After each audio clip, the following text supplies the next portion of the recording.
wabarakatuh, dan salam sejahtera buat anak-anakku sekalian. Kita sekarang masuk pada materi manajemen keuangan. Jadi kita masuk pada manajemen keuangan, di mana dalam bab 1 sini kita akan menjelaskan daripada fungsi dan tujuan manajemen keuangan.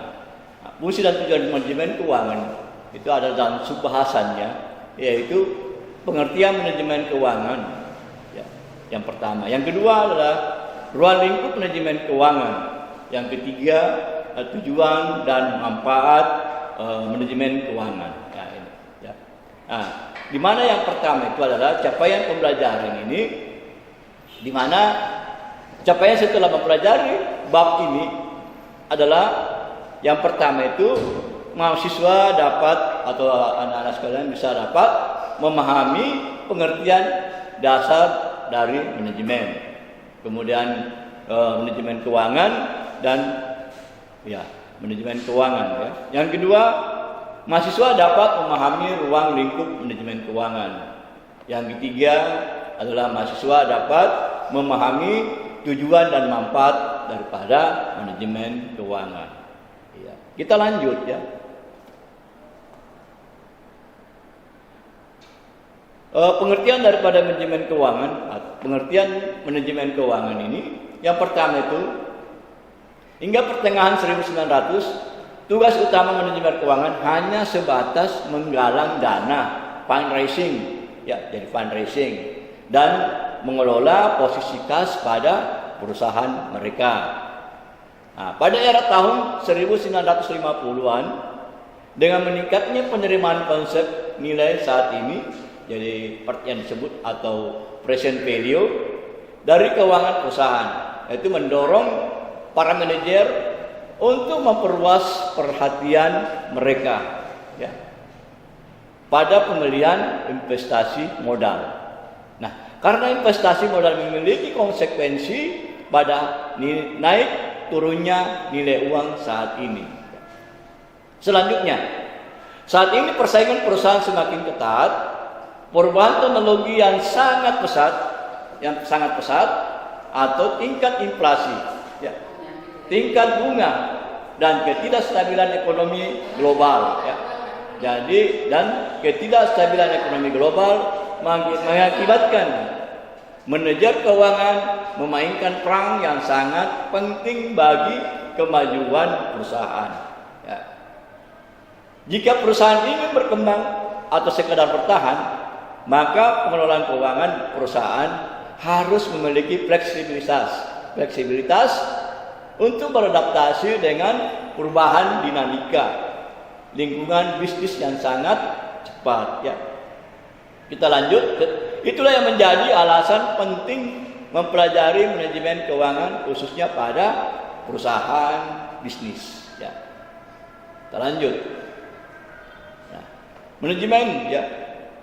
Manajemen, pengertian manajemen secara luas masih menimbulkan berbagai perbedaan. Ada yang menganggap manajemen sebagai sebuah seni dan ada yang menganggap sebagai proses dan manajemen sebagai ilmu. Ya. Dari segi bahasa, manajemen berasal dari kata to manage, yang berarti mengelola, mengurus, mengendalikan, mengusahakan dan juga memimpin. Bagi Mary Parker Follett, ya, bagi Mary Parker Follett, manajemen itu adalah seni bagi, ya, yaitu sebuah proses di mana orang menyelesaikan pekerjaan, yaitu untuk mencapai tujuannya melalui orang lain. Mary memandang bahwa kemampuan untuk mencapai tujuan melalui orang lain merupakan sebuah keterampilan. Kebiasaan ini keahlian seseorang yang tidak ada hubungannya dengan keilmuannya. Nah, jadi seseorang bisa menjadi manajer atau pengelola yang hebat karena keterampilannya mengelola orang lain meskipun tidak memiliki latar belakang pendidikan, ya, dan ilmu tentang manajemen. Contohnya, banyak orang yang sukses mengelola perusahaan meskipun tidak pernah mempelajari manajemen. Ya. Sebaliknya, orang yang belajar manajemen tidak menjamin mampu mengelola perusahaan dengan baik. Nah ini, jadi ada dua. Jadi banyak orang yang sukses mengelola perusahaan meskipun tidak pernah mempelajari manajemen.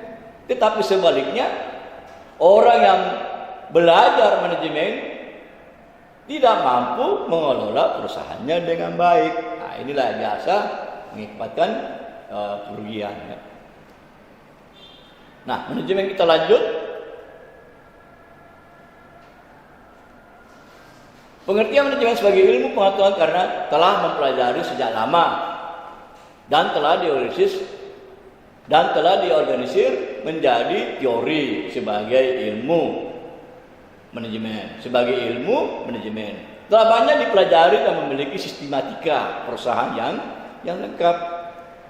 Sedangkan menurut George R. Terry, manajemen adalah sebuah proses yang khas yang merupakan gabungan dari fungsi perencanaan, pengorganisasian, pelaksanaan, dan pengendalian yang dilakukan untuk mencapai tujuan dengan manfaat sumber daya manusia dan sumber daya lainnya. Nah, kita lanjut.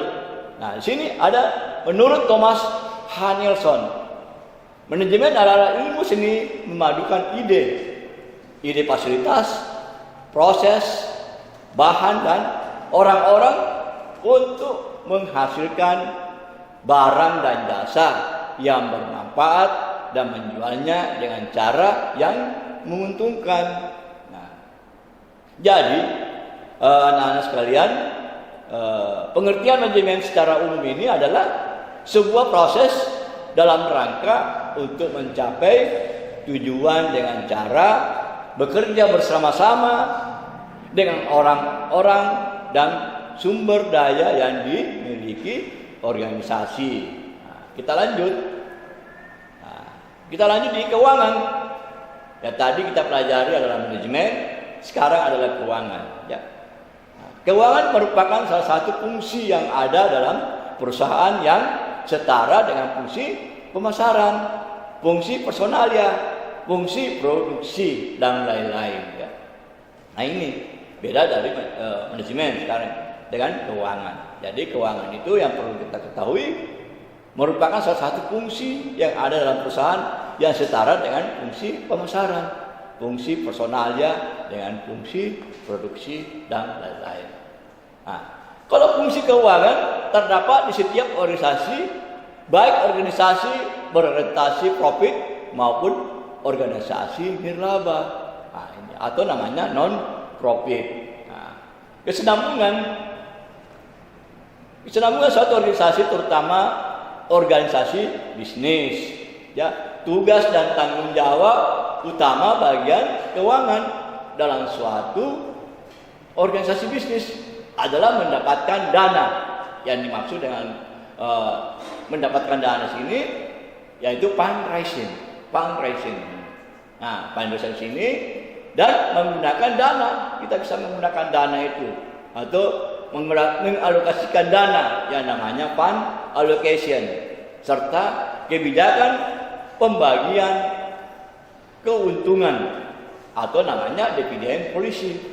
Dividen policy ini namanya pembagian keuntungan dan yang biasa disebut dengan dividen policy.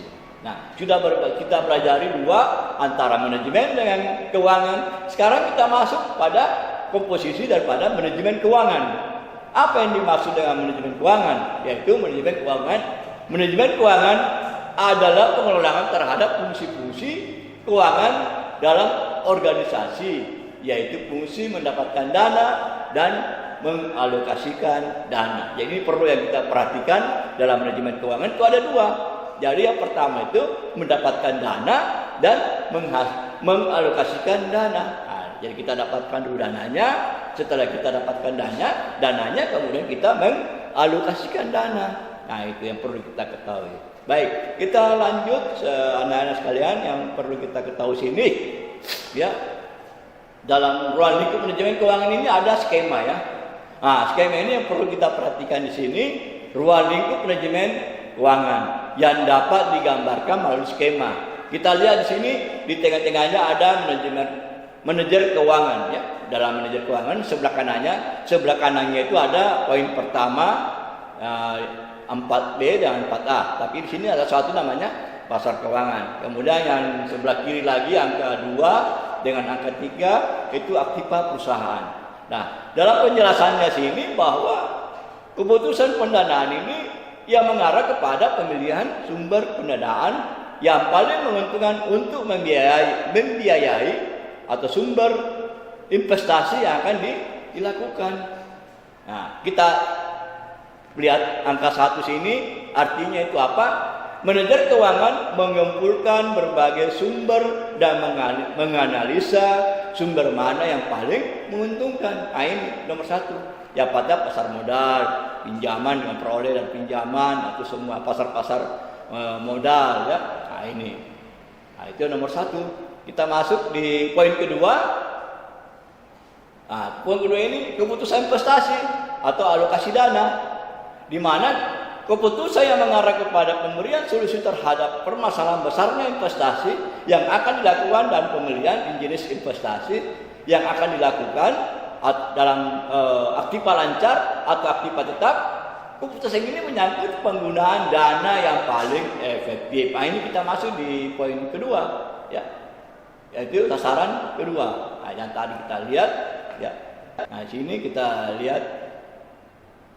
Nah, ini poin kedua ya. Nah, kemudian kita masuk keuntungan dari investasi. Nah, ini poin ketiga ya, kita bahas di poin ketiga ini. Poin ketiga. Nah, poin ketiga ini investasi yang dilakukan oleh perusahaan memberikan keuntungan yang akan kembali memperkuat posisi keuangan perusahaan. Ya. Kemudian kebijakan dividen ini adalah keputusan menyangkut penentuan berapa porsi keuntungan yang dibagi kepada sebagai dividen kepada pemegang saham. Jadi kita setelah mengumpulkan dana, tentunya ada pembagian dividen. Nah, kepada pemegang saham. Nah, ini nomor 4A. Nah, ini. Jadi ada namanya nomor 4A itu adalah pembagian dividen. Sedangkan dividen yang tidak dibagi kepada dividen itu adalah dividen yang tidak dibagikan adalah laba yang ditahan. Ya, laba yang ditahan. Nah, ini akan kembali ke perusahaan untuk memperkuat modal. Jadi setelah ada laba, kita tahan. Nah, inilah salah satu komponen untuk memperkuat modal. Nah, ini ada di nomor 4B. Bisa kita perhatikan dalam nomor 4B ya. Nah, itu. Nah, sekarang tujuan dan manfaat manajemen keuangan itu ya, yang pertama adalah tujuan manajemen keuangan perusahaan identik dengan tujuan perusahaan. Sasarannya yang ingin dicapai oleh manajer keuangan secara normatif yaitu untuk memaksimumkan nilai perusahaan. Semakin tinggi keuntungan yang diperoleh dari mengelola keuangan perusahaan, maka semakin tinggi nilai perusahaan. Dengan kata lain, bidang keuangan bertujuan untuk meningkatkan kemakmuran para pemegang saham, yaitu shareholder, yang disebut namanya shareholder perusahaan. Nah, manfaatnya, tadi tujuannya, sekarang manfaatnya. Manfaat dari mempelajari manajemen keuangan ini adalah pengelolaan keuangan menjadi lebih terencana dan terkendali, sehingga akibat dari konsekuensi yang ditimbulkan dapat dijelaskan secara logis. Nah, ini ya, perlu diperhatikan anak-anakku sekalian dan bisa dimengerti tujuan dan manfaat daripada manajemen keuangan ya. Nah, sekarang kita masuk di ilustrasinya ya. Di ilustrasi ini ya, dari Pak Kaler ini mempunyai dana, dari kita pakai mempunyai dana 100 juta, tapi dananya dipakai untuk membuka 2 usaha fotokopi, masing-masing 50 juta, penempatannya usaha tersebut yang berbeda. Jadi ada masing-masing 50 juta penempatan usaha tersebut yang berbeda. Nah, usaha yang berlokasi di lingkungan kampus, pemerintahan sekolah dengan lalu lintas, lancar sehingga mudah terjangkau oleh parkirnya luas. Jadi ada satu bagus usahanya kecil tetapi lahan fasilitasnya bagus. Nah, parkirnya ada, mudah dijangkau. Nah, itu semua sehingga dengan walaupun dana kecil tetapi bisa menguntungkan keuntungan yang besar. Sedangkan kalau modal yang besar tetapi fasilitas yang kurang menguntungkan, itu bisa mengakibatkan rugi. Nah, ini jadi perlu juga ada namanya manajemen keuangan untuk melihat daripada usaha yang mempunyai fasilitas baik daerah strategis, kemudian mudah dijangkau. Yang ketiga adalah parkirannya. Ini yang penting diusahakan. Jangan menimbulkan kemacetan atau susah parkir, karena usaha ini nantinya bisa tidak bisa berlanjut karena akan mengalami suatu kerugian. Sehingga bisa kalau misalnya dia mendapatkan kerugian, maka dividen juga tidak akan bisa dibagi. Tentunya kalau perusahaan bisa menguntungkan, nah ini dividen bisa dibagi oleh suatu perusahaan. Dengan demikian Pak Kaler ini merasa lebih menguntungkan dengan usaha A dibandingkan dengan usaha B. Nah, ini barangkali salah satu dari materi bab pertama untuk anak-anakku sekalian untuk bisa dipahami. Ya, nanti kalau ada pertanyaan bisa diskusi lagi kembali. Mudah-mudahan kita ketemu, dan wassalamualaikum warahmatullahi wabarakatuh dan salam sejahtera. Terima kasih.